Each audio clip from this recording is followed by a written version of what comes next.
आजादी के वर्षगांठ में उर्दू मध्य विद्यालय हमजापुर के सभी छात्र छात्राएं, शिक्षक शिक्षिकाएं, इस सभा में उपस्थित हमारे मौलाना साहब, हाफिज साहब, सुनील बाबू, अरविंद बाबू एवं अन्य ग्रामीण, आप सबको ढेर सारे साधुवाद एवं अभिनंदन।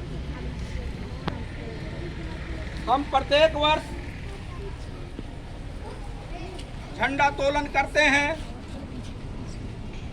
झंडा फहराते हैं और आजादी की गुणगान गाते हैं। प्यारे बच्चों, आप सभी जानते हो कि हमारा देश पर बहुत सारे लोगों ने शासन किया। अंग्रेजी हुकूमत रही, उसके पहले मुगल काल रहा। बहुत सारे लोग आए और इस देश को लूट खसोट मचाया, जिससे हमारा देश बहुत कमजोर हो गया। लेकिन जैसे ही हमारे देश के नौनिहाल, देश के वीर सपूत, नरम दल और गरम दल दोनों मिलकर के देश की महिलाएं सब ने मिलकर के यहां से अंग्रेजों को भगाया और आज हम लोग आजाद देश में रह तो रहे हैं, लेकिन अभी भी हम लोगों को बहुत चीज करना है। हमें देश को अशिक्षा रूपी कोड़ से आजाद दिलाना है। हम राजनीतिक रूप से तो आजाद हो गए, लेकिन अभी भी हम शैक्षणिक रूप से आजाद नहीं हुए। हमें हर घर में वह दीपक जलाना है जिससे अशिक्षा रूपी अंधकार मिट सके। हमें अंधविश्वास जो अभी भी अशिक्षा के कारण हर घरों में फैला हुआ है अंधविश्वास, वो उस अंधविश्वास को मिटाना है। अभी भी लोग बेटियों को पढ़ने और पढ़ाने से जो रोका जा रहा है, उसको हम सब मिलकर के समाप्त करना है। अभी भी हमारे देश में बहुत सारे ऐसे लोग हैं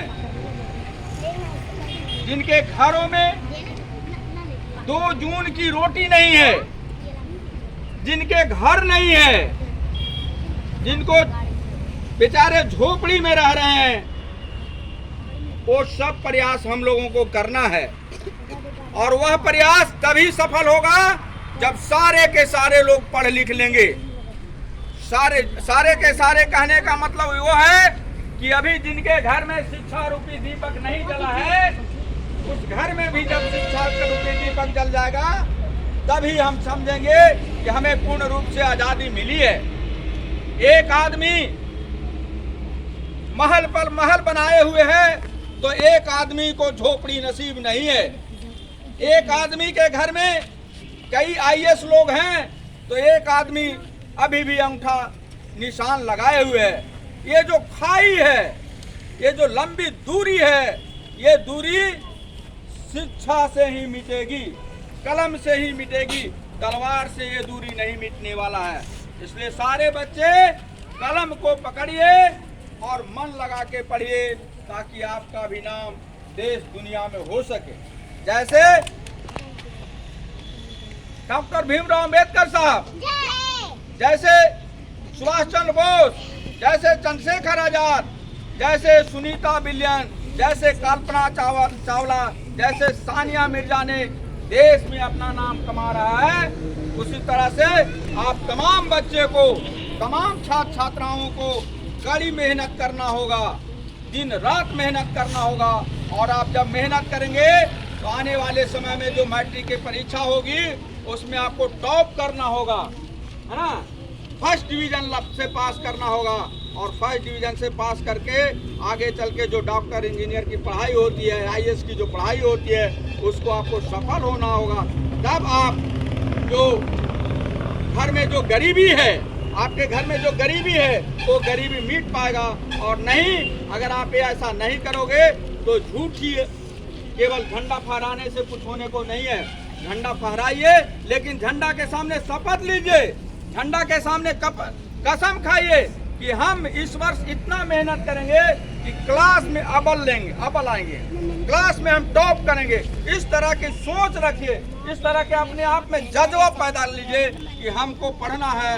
और पढ़ना ही नहीं, इस गांव के में जो अभी भी बहुत सारे बच्चे बच्चियां इधर उधर खेल रही है, भटक रही है, गांव घर में अंटा या अल बल के चक्कर में रह जा रहा है, नहीं विद्यालय में आ रहा है, उसको भी जोड़ना होगा, उसको ज्यादा कर समझाना होगा। ये हम सबों का दायित्व है। एक घर के जब बच्चा बच्ची पढ़ लेगा तो पूरा परिवार को पढ़ा सकता है। अम्बेडकर साहब अकेले थे, उस जमाने में बहुत छुआछूत थी, बहुत भेदभाव था। अम्बेडकर साहब को पढ़ने से रोका जाता था, उनको पढ़ने नहीं दिया जाता था, उनकी फाइलों को लकड़ी से ठेल करके दिया जाता था, उनको चपरा से भी गिलास से पानी नहीं पिलाया जाता था। उस जमाने में अम्बेडकर साहब ने कारनामा किया, तो आज तो हम आजाद हैं। हम लोगों को मन लगा के पढ़ने की जरूरत है। आज पढ़ने से कोई रोक नहीं रहा है। जो बच्चा पढ़ना चाहता है वो आज आसानी से विद्यालय में उसका नामांकन हो रहा है और आसानी से पढ़ रहा है। अब तुम लोगों को अधिक से अधिक मेहनत करने की जरूरत है बच्चों। मैं आज यही कह करके आप आज की वाणी को विराम करेंगे कि अभी भी आपके पास समय है। आप जागो और पूर्ण आजादी के लिए अधिक से अधिक पढ़ो, लिखो, साक्षर बनो और देश का भविष्य बनो। बहुत बहुत